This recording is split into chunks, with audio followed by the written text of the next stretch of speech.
ಹೊಳೆನರಸೀಪುರ ತಾಲೂಕಿನ ಮಾರಗೌಡರಹಳ್ಳಿ ಎಂಬಲ್ಲಿ ಜಮೀನು ವಿವಾದಕ್ಕೆ ಸಂಬಂಧಪಟ್ಟಂತೆ ಒಂದೇ ಕುಟುಂಬದ 4 ಕೊಲೆಯಾಗಿರುವಂತಹ ಘಟನೆ ನಡೆದಿದೆ.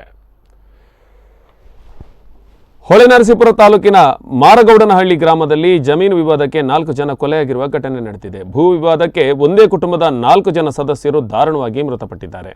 ಮಲ್ಲೇಶ, ರವಿ, ಮಂಜೇಶ, ಪಾಪಣ್ಣ ಮೃತ ವ್ಯಕ್ತಿಗಳಾಗಿದ್ದು, ದಾಯಾದಿಗಳಾದ ಸ್ವಾಮಿಗೌಡ ಮತ್ತು ಇತರರು ಸೇರಿಕೊಂಡು ಹಲ್ಲೆ ಮಾಡಿದ್ದಾರೆ. ಈ ಒಂದು ಗ್ರಾಮದಲ್ಲಿ 2.25 ಎಕರೆ ಜಮೀನಿಗೆ ಭೂ ವಿವಾದ ಉಂಟಾಗಿತ್ತು. ಈ ಹಿನ್ನೆಲೆಯಲ್ಲಿ ಸ್ವಾಮಿಗೌಡ ಮತ್ತಿತರರು ಈ ಮೂವರನ್ನ ಇಂದು ಮಧ್ಯಾಹ್ನ ಚಾಕುವಿನಿಂದ ಇರಿದು ಕೊಲೆ ಮಾಡಿದ್ದಾರೆ ಎಂದು ಹೇಳಲಾಗಿದೆ. ಜಮೀನಿನಲ್ಲಿ ಟ್ರ್ಯಾಕ್ಟರ್ ಉಳುವಾಗ ವಾದ ವಿವಾದಗಳು ಎದ್ದು ಇವರಿಬ್ಬರ ಗುಂಪುಗಳ ನಡುವೆ ಜಗಳವಾಗಿ ಕೊಲೆಯಲ್ಲಿ ಅಂತ್ಯವಾಗಿದೆ. ಅತೀವ ರಕ್ತಸ್ರಾವವಾಗಿದ್ದರಿಂದ ಮೂವರನ್ನ ಹೊಳೆನರಸೀಪುರ ಸಾರ್ವಜನಿಕ ಆಸ್ಪತ್ರೆಗೆ ಕರೆತಂದರು. ಪ್ರಥಮ ಚಿಕಿತ್ಸೆ ನೀಡಿದ್ರೂ ಫಲಕಾರಿಯಾಗಿಲ್ಲ.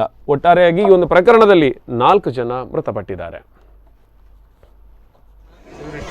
ಇಷ್ಟೇ. ನನಗೆ ಇನ್ನೂ 16 ಜನ ಇದ್ದಾರೆ. ಅವ್ರ ಕಡೆಯವರು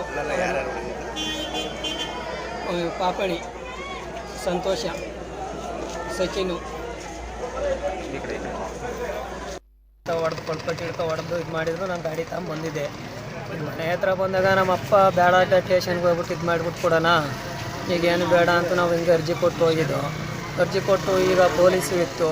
ಅವರು ಬಂದಾಗ ಒಂದು ಉಳನ ಅವ್ರು ಇದ್ರಿಗೆ ಅಂದ್ಬಿಟ್ಟು ಗಾಡಿ ತಗೊಂಡು ಹೋಗಿದ್ದೆ. ಗಾಡಿ ತಗೊಂಡು ಹೋದ್ಮೇಲೆ ಅವ್ರು ಸಾಹೇಬರು ಈಗ ಉಳಬೇಡ, ಅಲ್ಲಿ 5:30 ಹಂಗೆ ಬನ್ನಿ ಸ್ಟೇಷನ್ ಹತ್ರ ಸಾಹೇಬರು